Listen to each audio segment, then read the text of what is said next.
The 24-year-old Canadian had never seen a tank until 2 years earlier. His regiment had been infantry until suddenly ordered to convert to armor in 1942. Not one of us knew anything about armor, or even what a tank looked like, he would later recall. We hadn't a clue.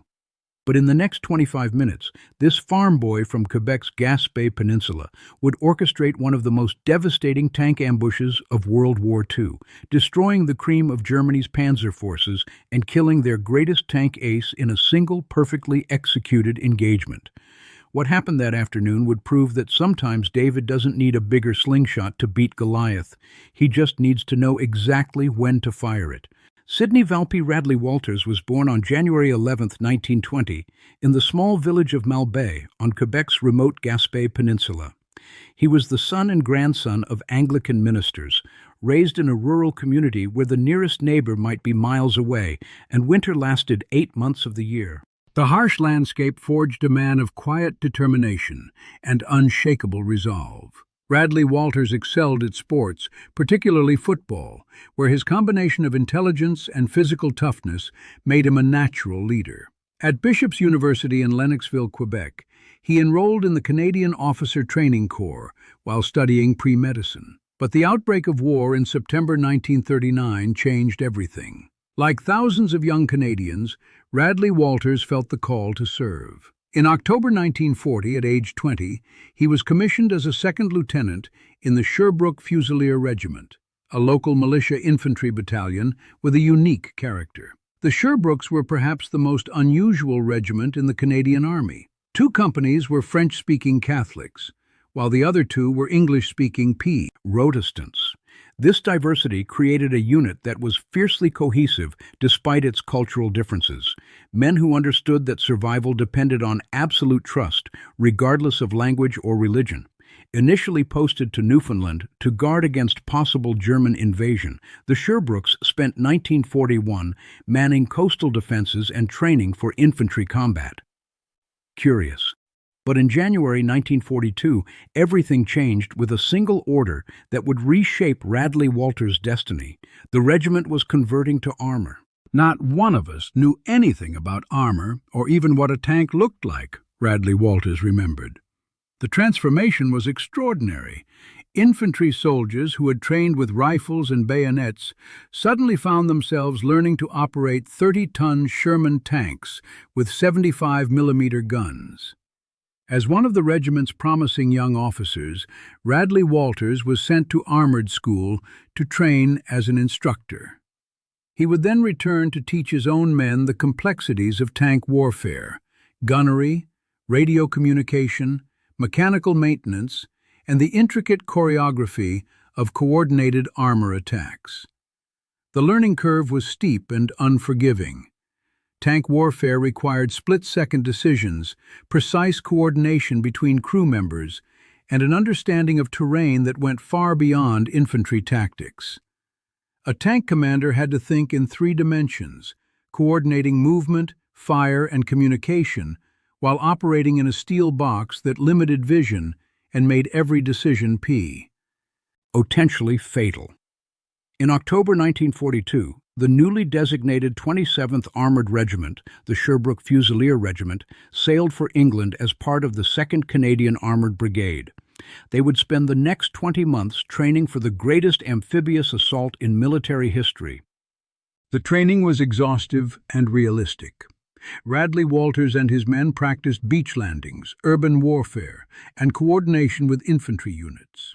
They learned to waterproof their tanks for deep-water landings, to navigate by compass in unfamiliar terrain, and to fight as part of combined arms teams that included artillery, air support, and engineers. Perhaps most importantly, they learned to work with the Sherman tank, America's mass-produced answer to German armor supremacy. The Sherman was reliable, mechanically sound, and could be produced in vast numbers. But it was also undergunned and under-armored compared to German Tigers and Panthers. Success would require superior tactics, not superior technology. On June 6, 1944, D-Day, the Sherbrooke Fusiliers landed on Juno Beach as part of Operation Overlord. Radley-Walters commanded A Squadron, leading 8 Sherman tanks ashore in the largest seaborne invasion in history. His tank was named Caribou, and it would become famous throughout the Canadian forces. Proud. The day after D-Day, Radley-Walters recorded his first kill, a German Panzer IV that had been threatening advancing Canadian infantry. It was the beginning of a tally that would eventually reach 18 enemy tanks destroyed. But statistics don't capture the reality of tank warfare in Normandy. The fighting was vicious, close-quarters combat against an enemy that included some of Germany's most elite units. The Sherbrooks found themselves facing the 12th SS Panzer Division, the Hitlerjugend, composed largely of fanatical Hitler Youth members who fought with desperate courage and showed little mercy to prisoners. Radley-Walters quickly proved himself a natural tank commander. He understood that the Sherman's advantages lay not in armor or firepower, but in speed, reliability, and numbers.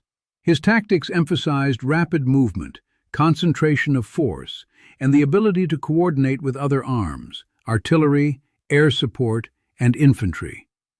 The young major's survival seemed miraculous.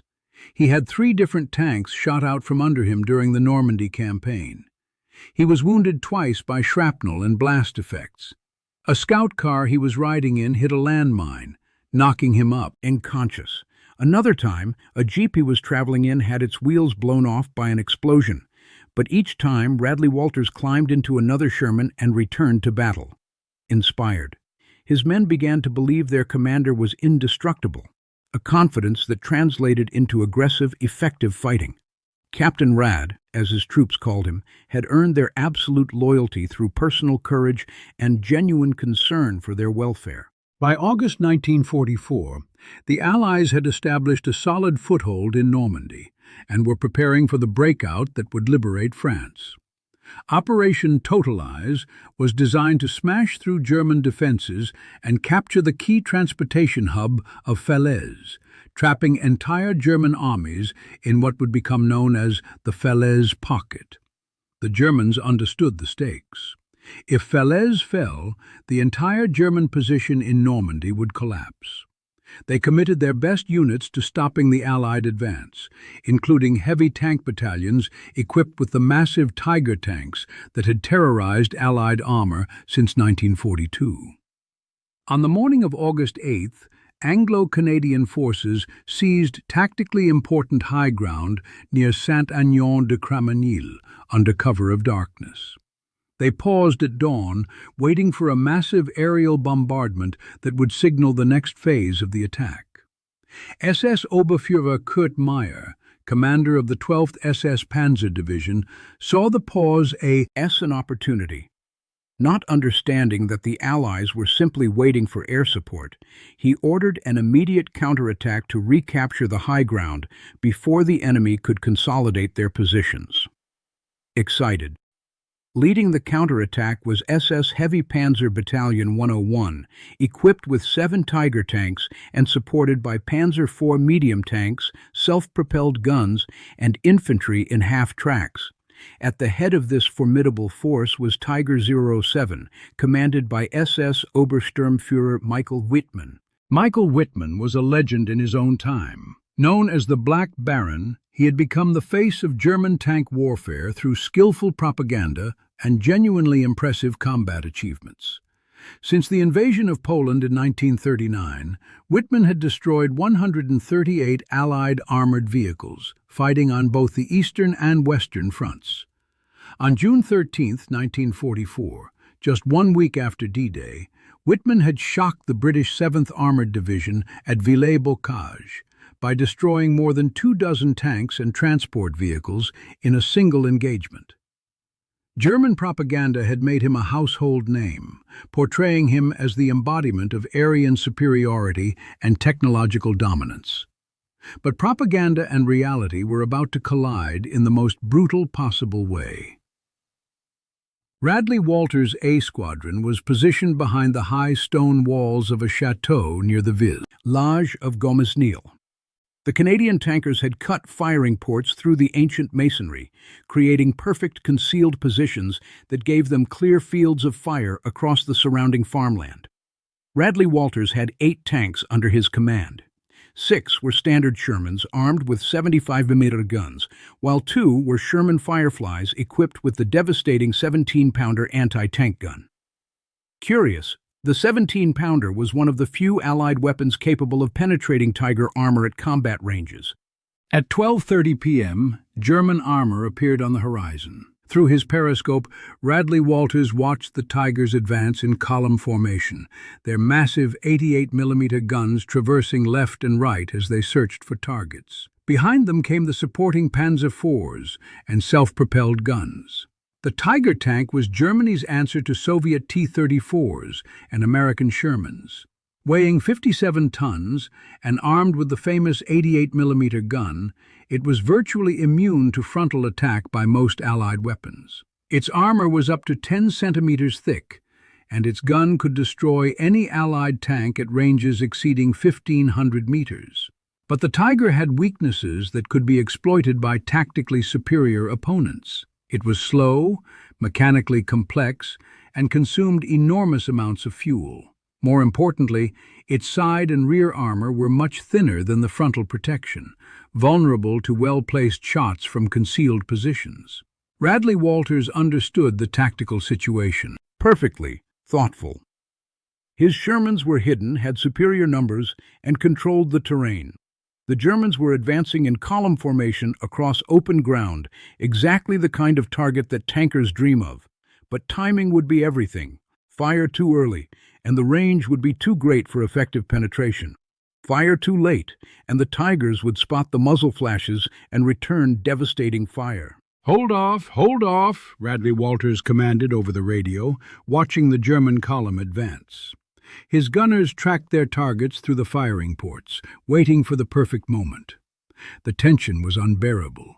8 Canadian tanks against some of Germany's most experienced panzer crews. At 500 meters, Radley-Walters gave the order that would change the course of the battle. Fire! The effect was devastating and immediate. The lead Tiger, closest to the chateau, took a direct hit from a 17-pounder round and immediately stopped moving. Smoke began pouring from its engine compartment as the crew attempted to evacuate. Radley-Walters personally targeted and destroyed a self-propelled gun positioned just behind the Tigers. His experienced gunner put the first round exactly where it needed to go, turning the German vehicle into a fireball. Within minutes, the Sherbrooks had knocked out the Tiger at the rear of the column, 2 Panzer IVs, and another self-propelled D gun. The devastating ambush had turned the German column into a killing ground where every movement brought more destruction. The 3 remaining Tigers tried to return fire, but their targets were hidden behind stone walls and were difficult to locate. British tanks from the 1st Northamptonshire Yeomanry, positioned on the Canadian left flank, joined the engagement and began targeting the surviving German armor. Then came the explosion that would end one of the war's most famous careers. Tiger 007, commanded by Michael Wittmann, erupted in a massive detonation that blew the turret completely off the hull. The turret, weighing over 10 tons, was hurled several meters away by the force of the explosion. There were no survivors from Wittmann's crew. The exact details of Wittmann's death remain debated among historians. British gunner Joe Eakins of the Northamptonshire Yeomanry claimed the kill, while evidence suggests that Radley-Walters' Sherbrooks fired the fatal shot. What is certain is that the Black Baron died in the ambush that lasted just 25 minutes from first contact to the final explosion. The counterattack was a complete disaster for the Germans. 7 Tigers, multiple Panzer IVs, self-propelled guns, and supporting infantry were destroyed or scattered. The cream of German tank forces in Normandy had been eliminated in a single engagement by superior tactics and concept. Positions. For Radley-Walters, the victory was both personal and professional vindication. The farm boy who had never seen a tank until 1942 had orchestrated one of the most successful tank ambushes of the entire war. His careful positioning, tactical patience, and perfect timing had destroyed an enemy force that should have been superior in every measurable way. The psychological impact was even greater than the tactical success. The death of Michael Wittmann sent shockwaves through German armored units. If the Black Baron could be killed, no German tank crew was invulnerable. The myth of Tiger superiority, carefully cultivated by German propaganda, began to crumble in the smoke of burning panzers. Radley-Walters continued fighting until the end of the war, ultimately destroying 18 German tanks and numerous other armored vehicles. He was promoted to lieutenant colonel at age 25, making him one of the youngest regimental commanders in the Canadian Army. His decorations included the Distinguished Service Order and the Military Cross. After the war, he remained in the Canadian Army, rising to the rank of brigadier general and serving on NATO assignments during the Cold War. He became a legendary figure in the Royal Canadian Armoured Corps, known for his simple leadership philosophy. First, look after the soldier. Here's you, thoughtful. The man who had learned tank warfare from scratch became the leading Allied tank ace of the war, proving that determination and tactical intelligence could triumph over technological superiority and propaganda legends. When Sydney Radley-Walters died in 2015 at age 95, he was remembered not just as a great tank commander, but as an example of how ordinary people can achieve extraordinary things when they refuse to be intimidated by seemingly impossible odds. On August 8, 1944, a farm boy from Quebec's Gaspé Peninsula faced down Germany's greatest tank ace and won decisively. It was a victory that proved courage, intelligence, and superior tactics will always triumph over reputation and fear. The Black Baron was dead, and the legend of Canadian armor was born.